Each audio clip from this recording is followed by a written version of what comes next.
आज हम लोग बात करेंगे एक बार फिर बाइनरी से डेसिमल कन्वर्जन पे। इसके पिछले लेक्चर में हम लोग भी बात किए थे बाइनरी से डेसिमल कन्वर्जन पे, लेकिन उसमें जो हम लोग सीखे थे वह सीखे थे कि अगर किसी भी बाइनरी नंबर में पॉइंट नहीं है यानी दशमलव नहीं है, तो आज हम लोग सीखेंगे यहाँ पर जो कन्वर्जन जो बाइनरी नंबर में होगा लेकिन पॉइंट के फॉर्म में होगा, दशमलव के फॉर्म में होगा। तो चलिए शुरू करते हैं। आज का लेक्चर है बाइनरी टू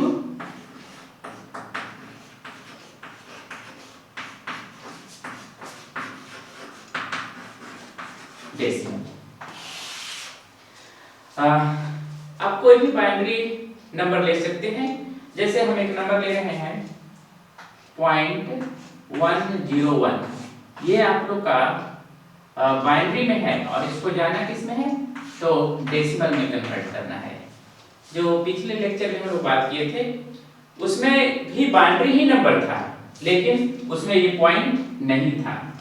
उसमें सिर्फ आप लोग का क्या था, विदाउट पॉइंट यानी बिना दशमलव का था। तो दोनों का मेथड थोड़ा सा डिफरेंस है और उसी को आज हम लोग सीखेंगे। तो चलिए, अगर आप लोग का इस तरह से लिखा हुआ है बाइनरी नंबर और उसको डेसिमल में जाना है, तो सबसे पहले जो गिवन नंबर है जैसे 0.101 आप लोग इस तरह से लिख दीजिए।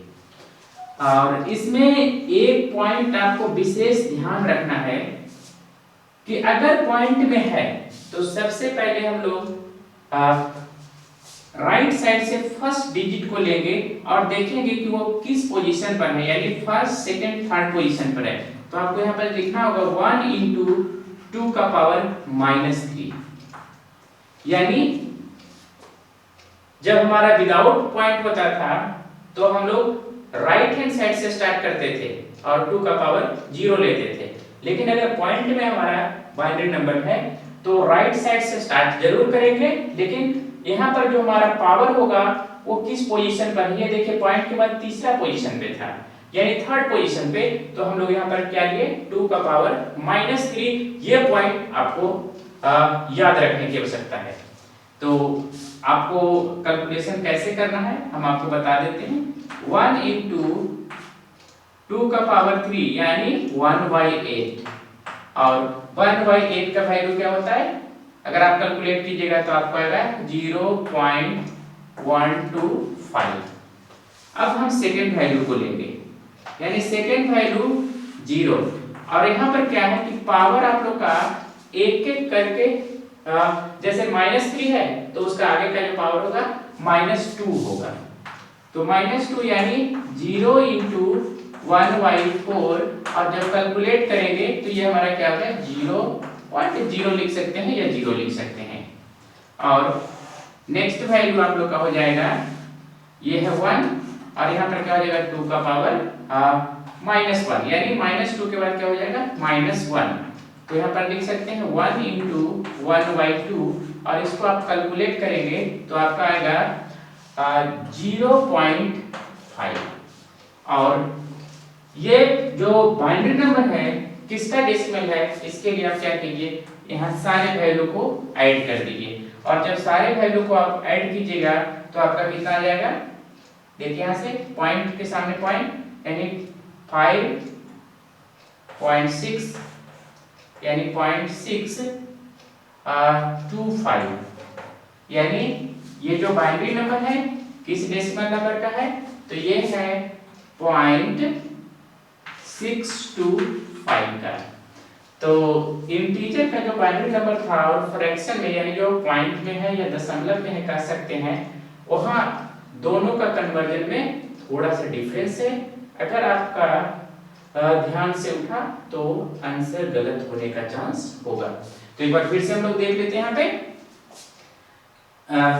हम लोग उसमें क्या करते थे, 2 का पावर 0 से स्टार्ट करते थे, राइट हैंड साइड से स्टार्ट करते थे, लेकिन यहाँ भी हम लोग राइट साइड से ही स्टार्ट करेंगे, लेकिन वो देखेंगे पहला दूसरा तीसरा पोजीशन पे है तो 2 का पावर जो होगा -3 होगा, अगर ये फोर्थ पोजीशन पर होता तो 2 का पावर -4 होता। उसके बाद नेक्स्ट टर्म क्या होता है, ये पावर एक एक करके -3 से -2 हो गया और फिर -1 हो गया।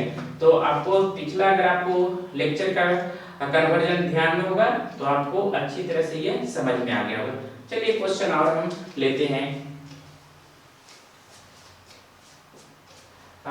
दूसरा क्वेश्चन है आप लोग का एक सिंपल सा क्वेश्चन और हम आपके सामने डिस्कस करेंगे, उसके बाद आपको कुछ क्वेश्चन हम लोग देंगे। अब देखिए 0.110 को लेते हैं, ये भी हमारा क्या है बाइनरी में है और इसको किस में ले जाना है तो डेसिमल में ले जाना है ना। तो जो मेथड है वो सेम रहेगा। अब हम इसको क्या करेंगे 0.110 लिख देंगे। सबसे पहला ये देखिए किस पोजीशन पर है, लेफ्ट हैंड साइड से काउंट करेंगे फर्स्ट सेकंड थर्ड, यानी 0 × 2 का पावर -3 कर सकते हैं। 0 × 1/8 का वैल्यू क्या हो जाएगा 0। और उसके बाद सेकेंड पोजीशन है 1 × 2 का पावर -2 हो जाएगा, तो उसके अनुसार हो जाएगा 1 × 1/4 और 1/4 का वैल्यू हमारा क्या हो जाएगा 0.25। और ये हमारा क्या हो गया लेफ्ट साइड से पहला पोजीशन, यानी 1 × 2 का पावर -1 यानी 1 × 1/2 और आपका ये हो जाएगा 1/2 का हमारा हो जाता है 0.5। तो फाइनल वैल्यू देखने के लिए क्या करते हैं, ये सारे वैल्यू को आप ऐड कर दीजिए। ऐड करने के बाद आएगा देखिए पॉइंट के सामने पॉइंट है 5 to 0.75 यानी 0.75 जो डेसिमल नंबर है उसका बाइनरी 0.001 है कह सकते हैं, या कह सकते हैं कि 0.110 का जो डेसिमल आया वो क्या आया 0.75। तो इस तरह से आप किसी भी बाइनरी नंबर जो डेसिमल यानी पॉइंट दशमलव में दिया हुआ है तो उसका कन्वर्जन इस तरह से हम लोग करते हैं, यानी बाइनरी टू डेसिमल। आप लोग को हम कुछ क्वेश्चन यहाँ पर लिख दे रहे हैं जिसका आंसर आप लोग को पोस्ट करना है।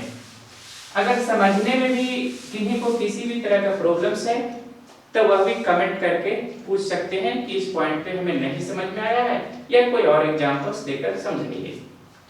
तो पहला क्वेश्चन आप लोग के लिए है 0.1101 यानी ये आपका बाइनरी में दिया हुआ है और इसको कन्वर्ट करना है डेसिमल में। दूसरा 0.1011 ये भी आपका बाइनरी में दिया हुआ है, कन्वर्ट करना है डेसिमल में। 0.10110 और इसको भी आपको कन्वर्ट करना है डेसिमल में। चलिए एक क्वेश्चन और भी दे देते हैं 0.1111 और चलिए इसको 1 ही रहने देते हैं, यानी एक और 1। ये आप सब क्या है बाइनरी में है और इसको कन्वर्ट करना है डेसिमल में। नंबर ऑफ क्वेश्चंस देने के बाद आपको हम हमेशा रिक्वेस्ट करते हैं कि क्वेश्चन को बनाइए और उसके बाद कमेंट बॉक्स में आंसर पोस्ट कीजिए। पता है ऐसा क्यों करने बोलते हैं, ताकि जब आप बनाएं तो आपको प्रॉब्लम होगी, कभी कैलकुलेशन में मिस्टेक होगा तो कभी लिखने में मिस्टेक होगा। यहां पर मिस्टेक होने के बाद आपके पास चांसेस है कि आप उसको सुधार सकते हैं। यानी इस तरह का क्वेश्चन जितना ज्यादा हम प्रैक्टिस करते हैं ना उतना ज्यादा एरर रिमूव होता है। और खरगोश और कछुआ की कहानी तो आप सुने ही होंगे। खरगोश सोचा हम तो तेज दौड़ते हैं, इसी के कारण है कि वह आलस में वो गेम हार गया था। तो निमसेट में वैसे विद्यार्थी सफल होते हैं जो मेहनती होते हैं, यानी हर प्रैक्टिस क्वेश्चन पे करते हैं और एक बार नहीं कई बार करते हैं, और वैसे लोग 100% सफल होते हैं। तो आपको क्या करना है, आप जो सारे क्वेश्चन को पोस्ट करेंगे तो सबसे पहला अपने आप को ये प्रूफ कीजिएगा कि हम मेहनती हैं, और मेहनती विद्यार्थी ही सक्सेस होता है। तो इसके नेक्स्ट लेक्चर में हम लोग बात करेंगे जिसमें आप लोग का बाइनरी नंबर ही होगा, लेकिन उस बाइनरी नंबर में इंटीजर पार्ट भी होगा और फ्रैक्शन पार्ट भी होगा। यानी जिस तरह का एग्जामिनेशन में क्वेश्चन आता है उस पे हम लोग 2-3 क्वेश्चंस यहाँ पर सोल्व करेंगे और 5-6 क्वेश्चन आपको सोल्व करने के लिए हम देंगे। जो सारे क्वेश्चन का आंसर पोस्ट किए होंगे उनके अंदर एक कॉन्फिडेंस आया होगा कि हम कन्वर्जन जानते हैं। यानी वैसे विद्यार्थी जो भी तक सारे क्वेश्चन का आंसर पोस्ट किए हैं, अपने आप एक बार एनालिसिस कीजिए, कुछ कॉन्फिडेंस बढ़ा या नहीं बढ़ा, तो आप देखिएगा कि आपका कॉन्फिडेंस बढ़ गया होगा। तो इसी तरह आप हमारे लेक्चर के साथ बने रहें और जो भी बताया गया है उसको फॉलो करें। तो फिर मिलेंगे नेक्स्ट लेक्चर में बाइनरी टू डेसिमल कन्वर्जन के हिसाब, जिसमें इंटीजर और फ्रैक्शन दोनों पार्ट होगा। तब तक के लिए थैंक यू।